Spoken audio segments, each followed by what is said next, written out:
Hello everyone.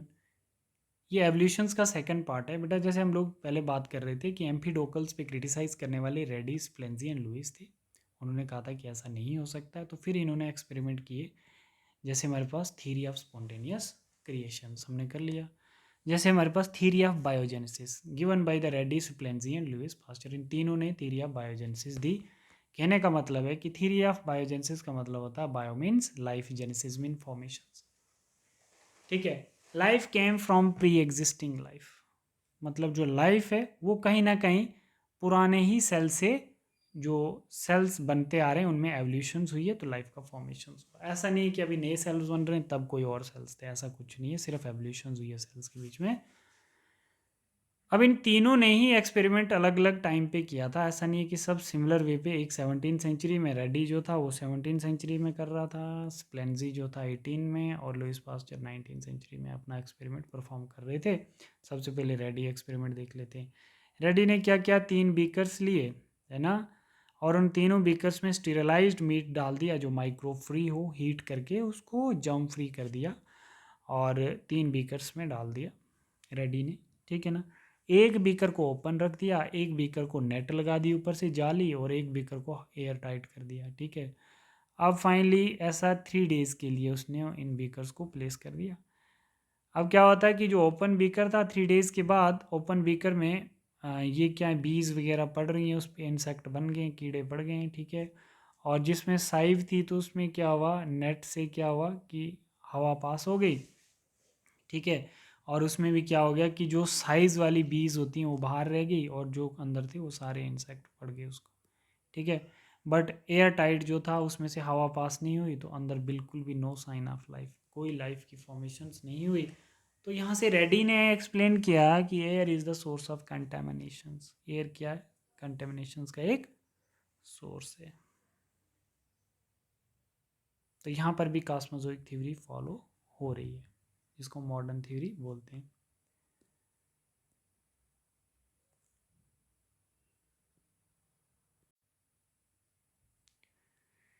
अब रेडीज का experiment complete होने के बाद स्प्लेंजी क्यों पीछे रहेंगे, इन्होंने भी किया। स्प्लेंजी ने एक्सपेरिमेंट किया 18 सेंचुरी में। इन्होंने 8 ट्यूब्स ली, ये देखिए 8 ट्यूब्स ली, उसमें से 4 लॉक कर दी, एयर टाइट कर दी, और 4 को ओपन रख दिया, और उसमें हे इन्फ्यूजन डाल दिया, जिसमें हे इन्फ्यूजन्स 8 की 8 ट्यूब्स में डाल दिया। हे इन्फ्यूजन्स का मतलब न्यूट्रिएंट मीडियम्स, मतलब माइक्रोब्स फ्री। ठीक है। और जो उसने एयर टाइट की थी, तो उसमें एयर टाइट वाले में क्या हुआ कि जो हे इन्फ्यूजन्स था, है ना, वो वैसा ही है, बट जिस जो ओपन्स था तो उसमें फंगल हाइफे का फॉर्मेशन हो गया। तो इसका मतलब जो ओपन था उसमें एयर इंटर हो गई, जो टाइट था वो वैसा ही रह गया। तो लाइफ का फॉर्मेशंस कहाँ पर होगा, जहाँ पर विंड इंड्यूस होगी। तो यही चीज़ इन्होंने भी सेम सेम एक्सपेरिमेंट दोनों के रहे। ठीक है। बट हमारे पास सबसे इम्पोर्टेंट जो एक्सपेरिमेंट था वो लुईस पास्चर का था। उन्होंने कब परफॉर्म किया था, 19 सेंचुरी में किया था। कब किया था, 19 सेंचुरी में। इस एक्सपेरिमेंट का दूसरा नाम है स्वान नेक राउंड फ्लास्क एक्सपेरिमेंट। ठीक है।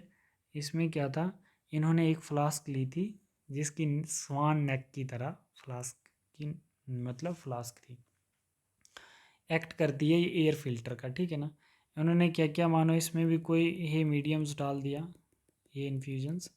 अब इसमें क्या, इसको फर्दर हीट किया, ब्रॉथ कहते हैं इसको, इसको हीट किया फर्दर टेम्परेचर पे।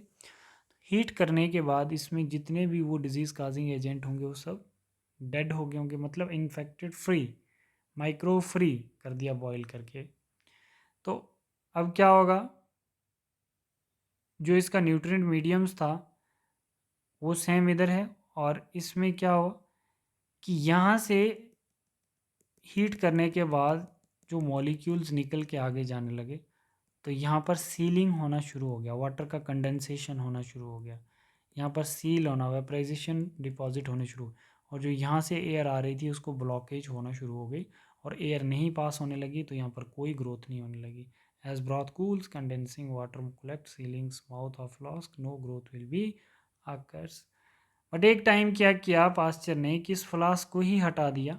ठीक है ना, जो एयर को रोकती थी, तो डायरेक्ट एयर अंदर चली गई इसमें, और जो यहाँ पर अंदर इन्फ्यूजन्स था, मतलब न्यूट्रिएंट मीडियम था, तो उसमें जब हवा आई तो हवा के साथ साथ स्पोर्स भी आने शुरू हो गए और जिससे लाइफ का वहाँ पर ग्रोथ देखने को मिला।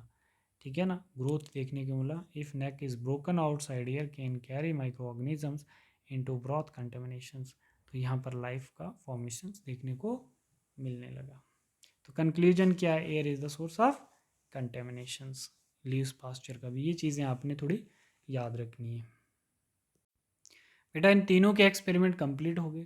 ठीक है ना, तो अब हमारे पास आती है modern theory of origin of life, जिसको हम कीमोसिंथेटिक थ्योरी बोलते हैं, which is given by Oparin and हेल्डेंस।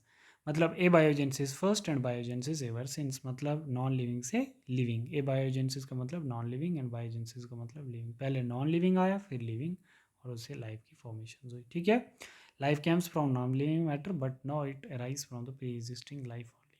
ठीक है, तो इसमें क्या था कि Oparin explain this theory in his book that is origin of life. तो इसमें ये भी है कि विच केम फर्स्ट चिकन और एग। आप लोग मुझे क्लास स्टार्ट होगी तो सभी बच्चे आंसर देंगे। अगर मैं पूछूंगा तो सबसे पहले क्या आया, एग या chicken, right. Scientists have developed a theory that describe how the very first microscopic life could have evolved as a result of a series of chemical reactions. This is the chemosynthetic theory. Chemo stands for chemicals. ठीक है, chemicals। हो सकता है कि किसी chemicals की वजह से लाइफ का एवोल्यूशन हुआ होगा। वो कैसे हुआ है वो हम लोग देखते हैं।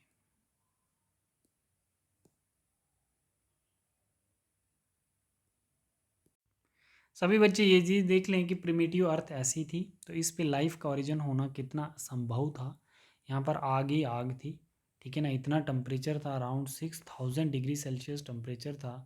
तो इस पे लाइफ का ओरिजिन्स होना बहुत मुश्किल था। अराउंड 15 बिलियन ईयर एगो की बात है कि ऐसी अर्थ होती थी 15 बिलियन ईयर्स एगो।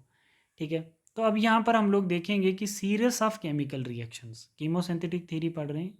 ठीक है, जिसमें केमिकल रिएक्शंस की सीरीज के बारे में बताया गया है। Primitive earth is very hot, modern theory discuss step by step concept build origin of biomolecules. है ना, थोड़ा सा ओरिजिन ऑफ बायोमोलिक्यूल्स मतलब ये कॉन्सेप्ट जो है ना वो बायोमोलिक्यूल्स के साथ भी लिंक्ड करता है। ठीक है ना, तो क्या होता था कि अर्थ पे जो है ना एटॉमिक स्टेजेस होती थी। ठीक है, एटम्स होते थे बट किस फॉर्म में एग्जिस्ट करते थे, एटॉमिक फॉर्म में एग्जिस्ट करते थे, ना कि मॉलिक्यूलर फॉर्म में। क्योंकि एटॉमिक फॉर्म से मॉलिक्यूलर फॉर्म्स में बनने के लिए उनको रिक्वायर्ड अमाउंट ऑफ टेम्परेचर चाहिए होता है, जितना उनको ऑप्टिमम टेम्परेचर चाहिए जिससे वो अपना बॉन्ड फॉर्मेशंस कर पाए।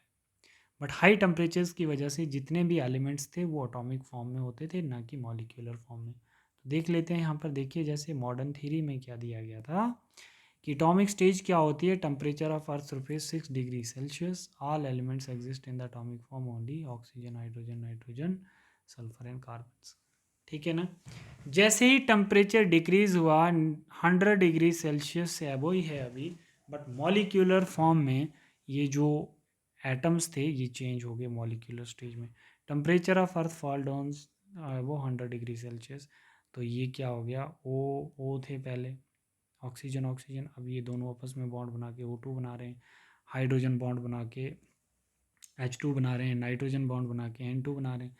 तो कहने का मतलब है कि ये जब मॉलिक्यूल्स बन गए तो ये मॉलिक्यूल्स फिर आपस में जुड़ के वाटर मॉलिक्यूल बना गए, ये अमाइन बना गया, ये कार्बन डाइऑक्साइड बना गया, ये नाइट्रोजन बना गया। बात समझ में आ रही है आप लोगों को? ठीक है, तो अब हम लोग नेक्स्ट स्लाइड में देखेंगे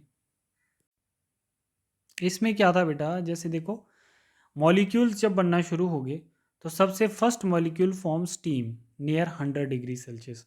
तो ये कुछ मॉलिक्यूल्स थे जो फॉर्म करते थे स्टीम, मतलब 100 डिग्री सेल्सियस पे, एक ये और एक ये।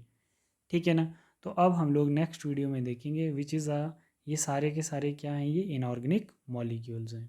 ठीक है ना, तो अब हम देखेंगे structure of earth in molecular stage. तो अर्थ का क्या शेप था मॉलिक्यूलर स्टेज पे, तो हम लोग देखते हैं नेक्स्ट वीडियो में।